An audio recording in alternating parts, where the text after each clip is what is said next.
ميسي، انت متأكد ان انت لو دخلت عليه مش هتترقص؟ او هتعمل ايه عشان ما تترقص؟ والله يا كابتن سؤال انا مش عارف ارد عليك اقول لك ايه والله. حاول. يعني بس لا، في واحد يعني يقول لك مثلا إيه، انا هحلق.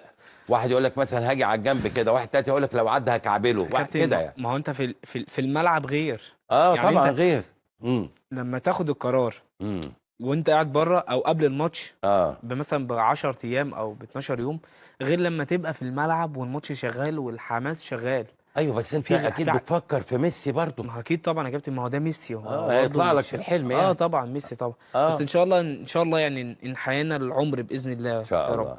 والواحد لاعب اكيد طبعا هيركز وهيبقى مركز مليون في المية اه. ان هو يعمل ماتش كبير طبعا، وكل امم. الفرقة طبعا مش انا لوحدي. اه طبعا. وان شاء الله نعمل حاجة في يعني الماتش ميسي ده. لما يمسك الكوره وانت مثلا على بعد خطوتين منه، اكيد طبيعي يا هل كابتن. هتروح له على طول ولا هتحلق ولا هتقف بجنبك عشان لو كده يعني؟ ما هو انا طبيعي ان انا هروح، مم. انا هشتغل شغلي كاني بشتغل اي ماتش.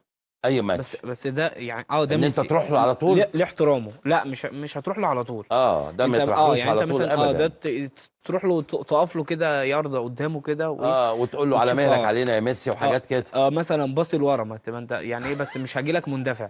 مش هتجيله مندفع. يعني ده ما حدش ينفع يروح له مندفع ده بالذات. سواريز طبعا انت عارف ان هو لعيب برضو جامد. كبر طبعا شويه في السن بس خطير. فيرود كبير طبعا. بس الاخطر ان هو بيعض الودان. امم فلو قرب من هي ودن صغيره يا كابتن، مش مش هتنفعه. عارف يجي. مش هتنفعه مش صغيره صغيره. هو ينقي بقى ودن تكون كبيره كده اه